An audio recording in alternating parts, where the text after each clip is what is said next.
Hey guys, thank you so much for tuning in today. I want to do a little video on getting your totes ready to plant green beans because we have one sole green bean down in our tote down here.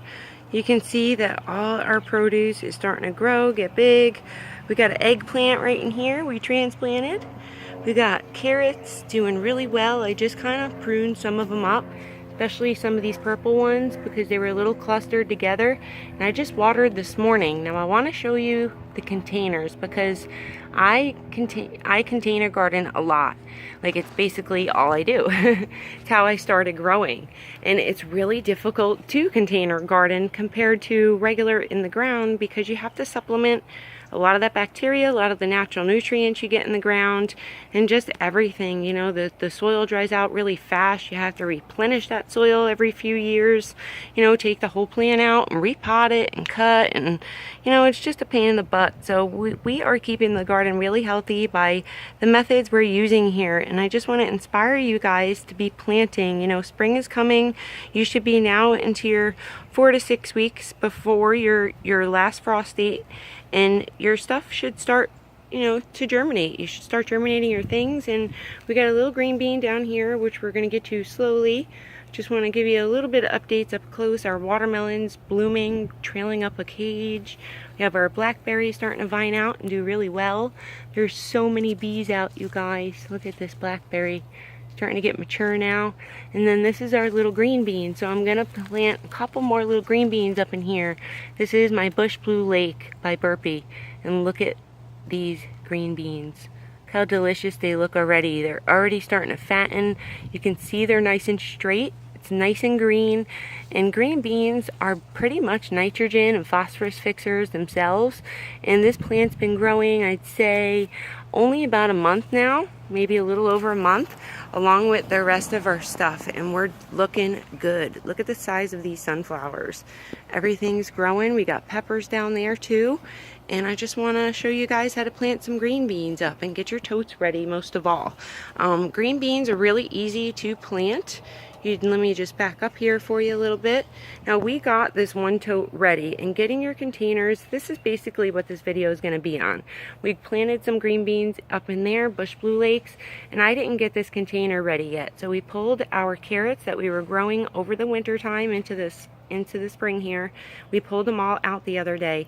That's all the carrots we harvested together because we have a lot more carrots. You know, I have that whole tote right there, and all of those totes right there. That's all carrots, so we're good. And I need to get some more beans in here because we love fresh green beans. Well, what I use in my containers, since I container garden, this is considered, I consider it at least a raised bed, but it is also a container. It's still considered a container garden, so you have to use some type of potting soil. I would recommend that highly. And my potting soil I buy is all organic. I don't like buying potting soil with nutrients in it. The only nutrients I buy, the only potting soil I buy with nutrients in it is my Burpee, which is an organic nutrient system they use in there. So it's all organic I start with in my containers. And now, since we were growing carrots in there beforehand, they grew underneath the soil and they have lots of roots. We need to till up the soil first. This is my Coco Loco Bush Doctor, which is a really high, rich nutrient compost soil. Has coconut coir in it, and I use hydroponic nutrients for that. That's why I use the Dynagrow and that together. It's awesome. And then I switch it in with a little bit of Fresh Harvest Organics raised bed mix, just a tiny bit, because this stuff is really thick, but it has wood chips in it, which I really tend to like for my raised beds, because my raised containers, because it keeps that soil in place on top, and it keeps the moisture down below when you top it off with the raised garden bed mix. So the first step I do is till this up. I left it totally alone after we pulled everything out. You can see we have uneven soil here. So what you want to do is let me grab my shovel and we'll be right back because we're going to chop this sucker up. Alright, you guys, so I grabbed my shovel and I had to take my sweater off because the sun is beating so heavy down. It's back up. We were like 50 degrees the other day, and now we're back up to like 80 today. So what you want to do, I like to choose a flat shovel for this because we're going to chop, right? And you can use whatever you want. This is just whatever I show you out in the garden is stuff that I do, that I've been doing myself. You know, when I first started gardening 6 years ago, I didn't even know there was a YouTube out there because I'm not about electronics. I like to be out in the garden, out with nature, and, you know, just figuring it out myself is the best way. You're not going to know the way. You can do as much research as you want, and that's going to get you ready, right, to learn your basic stuff that you need to know. But you're going to need to learn how that plant grows in your type of area, what type of situation you're putting it in, what type of soil you're using, what type of containers are you using, are they in the ground, are they in a raised bed like this, like a container raised bed. So since I don't want to chop you guys around too much with me, we're just going to flip this all up nice and even, right? So now we got all that soil mixed up from the bottom up. We're going to go through it with our hands.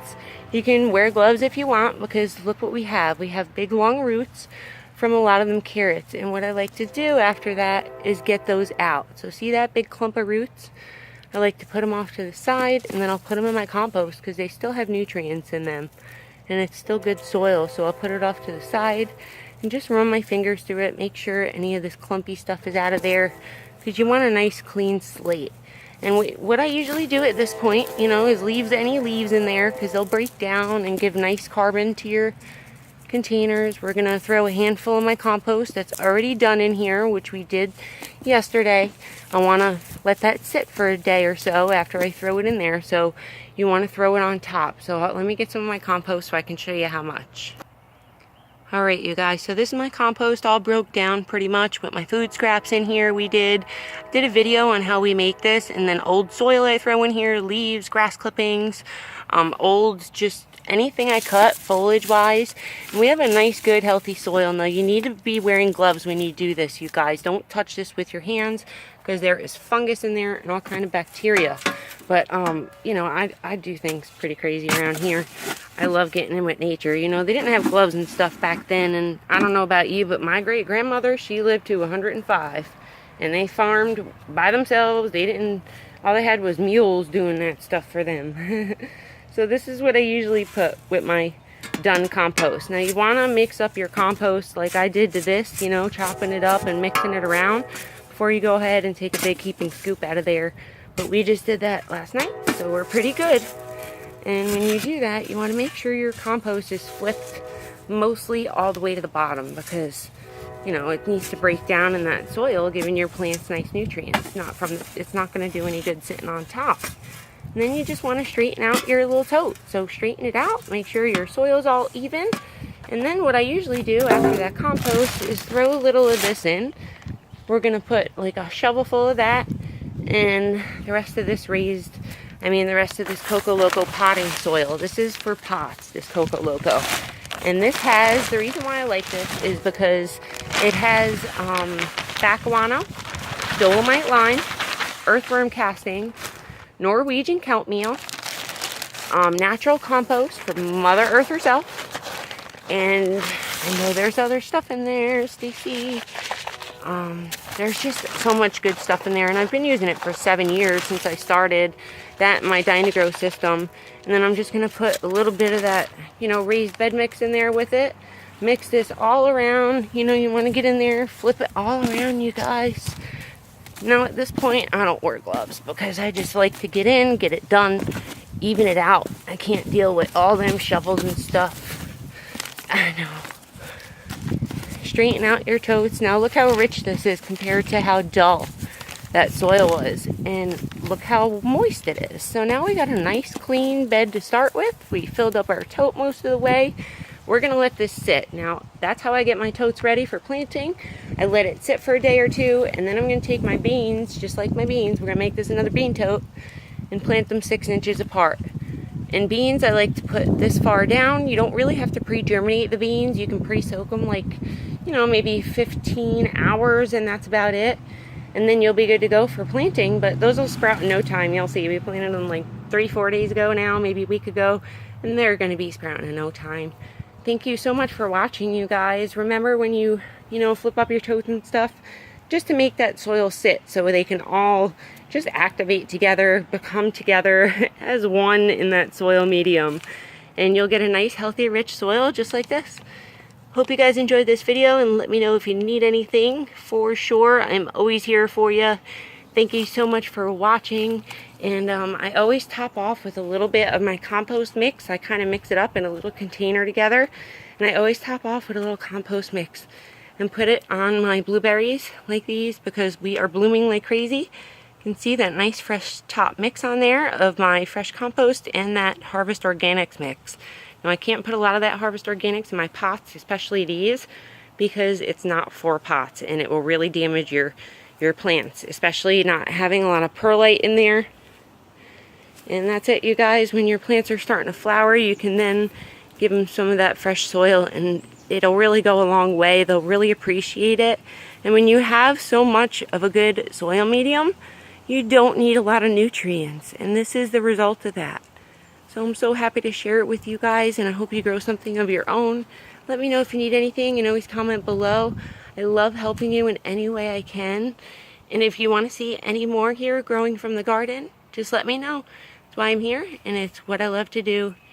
Hit that like button if you enjoyed the video, guys, and thank you so much for stopping by. We'll see you next time out in the garden. Bye-bye.